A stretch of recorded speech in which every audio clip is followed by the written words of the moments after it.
A diario pasan por aquí turistas curiosos, vendedores ambulantes, trabajadores apurados, estudiantes distraídos y vecinos que se sientan a pasar el tiempo. Pocos se detienen a pensar que están pisando uno de los lugares más cargados de historia del país. Ha sido mucho más que un punto de encuentro, mercado y jardín. Aquí se han celebrado fiestas populares, protestas, revueltas, discursos, procesiones y corridas de toros. Pero también ha sido el escenario de asesinatos históricos y ejecuciones públicas. En sus alrededores se concentra el poder político y religioso del país. Aunque por un tiempo estuvo prohibida para ciertos sectores sociales, aquí se escribieron páginas claves de la historia. Hablamos de la Plaza Grande.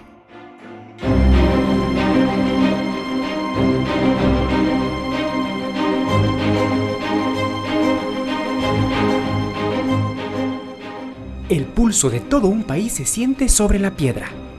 Entre los jardines aún se escucha el lamento de un león herido. Se impone el victorioso aleteo del cóndor mientras tritura sus cadenas. En lo alto, la dama de bronce, armas en mano, grita independencia.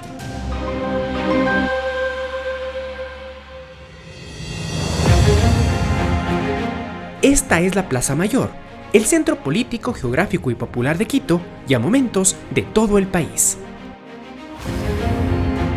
Aquí han caído gobiernos, se han festejado misas, corridas de toro, triunfos electorales. Aquí han tomado lugar tanto los dulces coqueteos entre chullas y doncellas, como también los más sombríos asesinatos. Aunque hay piedras que susurran secretos de tiempos incas, y más lejanos aún, los registros escritos de lo que ha pasado en esta plaza empiezan unos días después de la fundación española de la ciudad. El 20 de diciembre, es decir, 2 semanas después, se trazó la ciudad. Y al trazar la ciudad, esa cuadrícula que se dibujó sobre el paisaje contemplaba un espacio vacío dentro de la cuadrícula que era la Plaza Mayor.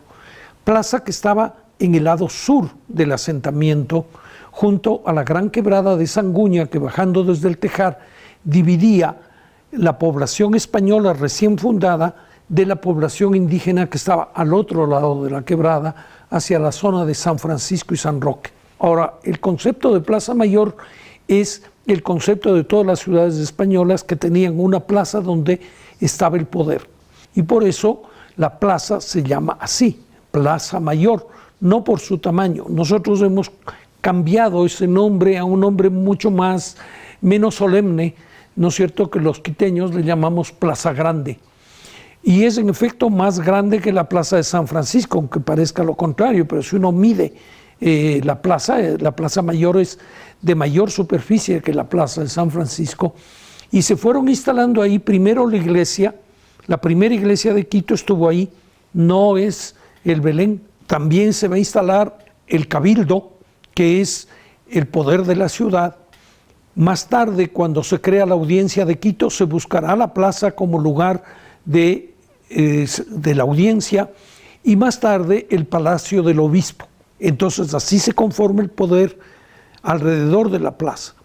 Pero la plaza también el espacio de la plaza también es un espacio muy importante. ¿Por qué? Es el lugar del encuentro de los vecinos de la ciudad. Es el mercado de la ciudad, pero también la plaza era un lugar de fiesta y de regocijo, era el lugar de las corridas de toros, era el lugar de los bailes, de las comedias que se hacían en estrados, era también el lugar de las procesiones religiosas. Así es que la plaza era un gran cuadrado de tierra, no tenía veredas, no tenía jardines, las calles eran parte integrante y todo ese espacio se consideraba espacio público.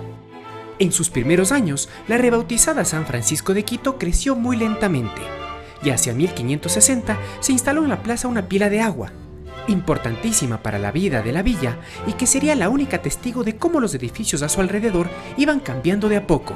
El centro de la plaza, sin embargo, se mantuvo más o menos intacto por 3 siglos.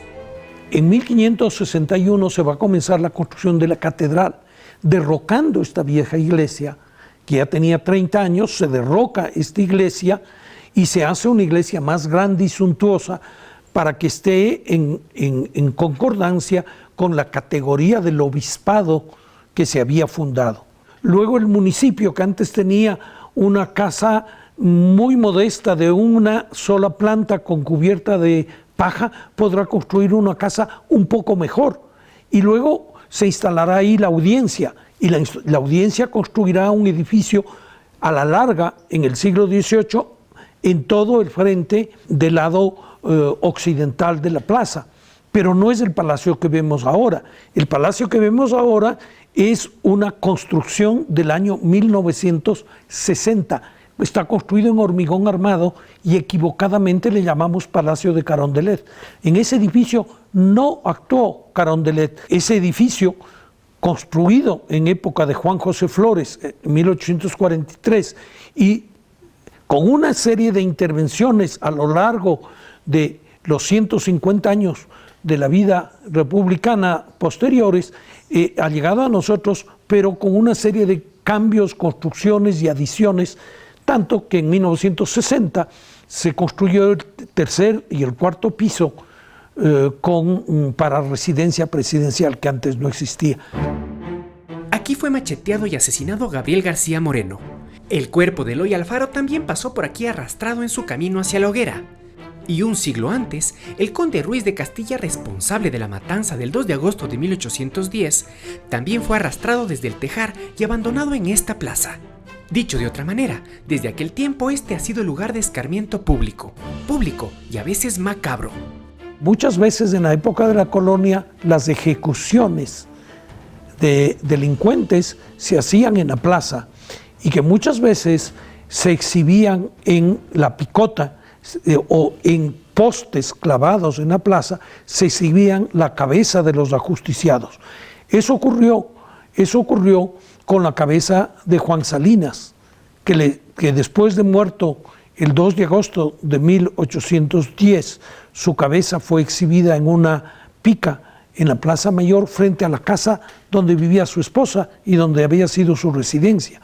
Lo mismo sucede con la cabeza de Rosa Zárate y de su esposo, Tomás de la Peña Maldonado. Cortadas sus cabezas en Tumaco, fueron exhibidas en la Plaza Mayor. Eran espectáculos macabros, eran formas donde la autoridad buscaba escarmentar al pueblo y evitar que se levantaran, porque decían, si ustedes siguen en su intento de libertad, esto les va a pasar.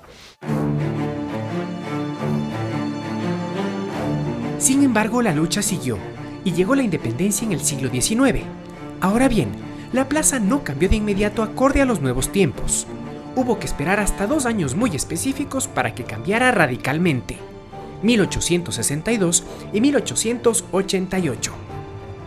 En el año 1862, el presidente Gabriel García Moreno va a resolver convertir en jardín la plaza. Se mantiene la pila en el centro y se va a hacer unas avenidas en diagonal y también en cruz en la mitad de los lados, y los triángulos que quedan entre estas avenidas, que son vías peatonales, ¿no es cierto?, englosadas, van a ser jardines protegidos con una pequeña verja. ¿Qué pasa en la Plaza Grande? Que en la Plaza Grande se va a resolver construir el monumento a los héroes del 10 de agosto. Es precisamente el Congreso Nacional que en el año 1888 resuelve que se debe erigir un monumento que recuerde a los héroes que dieron su vida por la independencia. La idea sonó muy bien. El espacio cambió de nombre a Plaza de la Independencia y en 1894 se encargó a Juan Bautista Minghetti, artista italiano, que diseñe el monumento. Pero por unos años, la obra fue imposible de financiar. El proyecto lo retomará Eloy Alfaro, quien a partir de un impuesto especial logró reunir los fondos y entonces sí, convocar a escultores para que presenten sus propuestas. Y al fin aparece en escena el arquitecto Lorenzo Durini Vassalli con su hermano Francisco y luego su hijo Francisco Durini Cáceres, hijo de Lorenzo, que serán en definitiva los que presentan un proyecto al presidente Eloy Alfaro que sí puede ser financiado. Y todo el monumento es construido en talleres en Italia. La idea era inaugurar el 10 de agosto y las piezas recién han llegado a Quito 2 o 3 meses antes, entonces hay que apresurar para llegar al 10 de agosto, pero en efecto se llega al 10 de agosto y se inaugura con la presencia del general Eloy Alfaro. Más tarde se va a crear una verja, se contrata al mismo arquitecto Francisco Durini, él hará el diseño de la verja, se aprobará el diseño y una vez que se le han dado los anticipos correspondientes, él mandará a fabricar la verja de hierro en Italia. El 1 de enero de 1910 se colocaría la verja venida de Europa y se dejarían portadas de ingreso, modelo que sería emulado en otras plazas del país. Sin embargo, este estilo afrancesado, a la moda de las repúblicas de ese tiempo, vendría acompañado de otras medidas más bien vergonzosas, que luego irían desapareciendo. Curiosamente, el municipio de Quito promulga una ordenanza para el uso del parque en donde se prohíbe el ingreso de gente descalza o que vista poncho o que lleve cargas. Es una dedicatoria a que no entren los indígenas en la plaza. Pero todavía éramos una sociedad racista. Desde entonces la plaza cambiaría muy poco hasta nuestros días. En 1943 sería remodelada, desaparecerían las rejas, la calle Espejo se cerraría y se incluiría en la plaza.